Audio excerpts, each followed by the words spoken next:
You don't want to ever aim for just average in anything. You want to aim for being the fucking best. You want to be like top 10 in your industry. I didn't start this blog to be average. I started to be top 10 in like realistic personal development, right? Top 10 in like applicable realistic personal development. That was my fucking goal. So you hone your skills, you niche yourself, okay? If you're copywriting or something like that, it really helps to niche yourself into a specific angle. Like you could be copywriting for, I don't know, the mining industry. The mining industry in Canada has a ton of money and they're not very sophisticated and they have, their web presence is shit. Okay, I'm not saying that's an angle, but like if you niche yourself, it makes it that much easier to separate from the pack and you niche yourself into an area that has money. Okay, mining is probably not the best example, but like I knew guys who are headhunters in Toronto, a service-based business who only specialize in the mining industry, and they only specialized in C-suite guys who are like VP level and above, and they were making like 150 grand a year, specifically only getting those guys jobs because they niche themselves in headhunting. Okay, that's a physical business, but I'm using that as an example. If you can niche your service-based business, it really fucking helps. All right, so niche yourself. And you build your site. Very easy to build your site. Bluehost or HostGator are perfectly fine because you're not going to have much traffic most likely. And if you get above 30,000 visitors, I recommend WPX Hosting. That's who I use right now. But you probably won't get above 30,000 visitors because it will be a niche site and it'll just be selling place to sell your services to clients. Okay, and then you want to set up the AdWords and Facebook ads.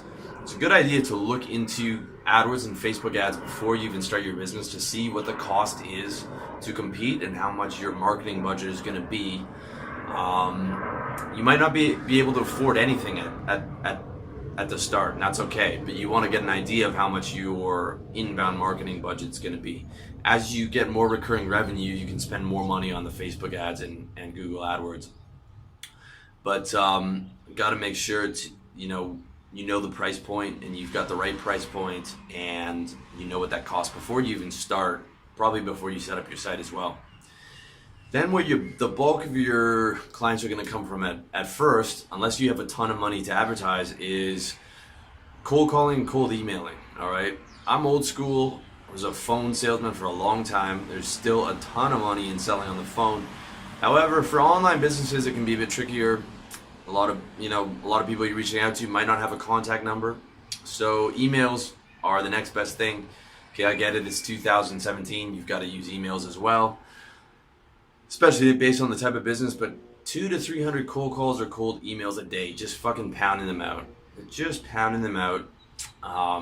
Calls are always work better because email can easily be ignored when you've got the guy on the phone. You can handle all his objections in real time.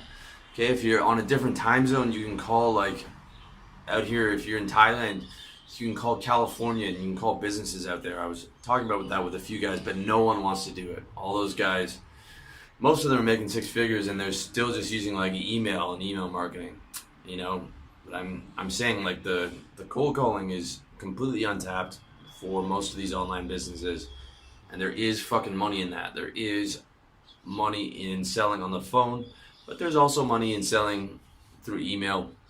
It's just not as, you're not able to handle the objections and it's much easier to be ignored. But if you just powerbomb out emails, you are going to get a response. 200 to 300 attempts at outbound contact every single day for the next year will get you to mid 5 figures. It will get you fucking recurring revenue. There's no way it can't, assuming like you have even decent sales skills. Or you can read my book, How to Sell, a Revolutionary Lifestyle Design /how-to-sell.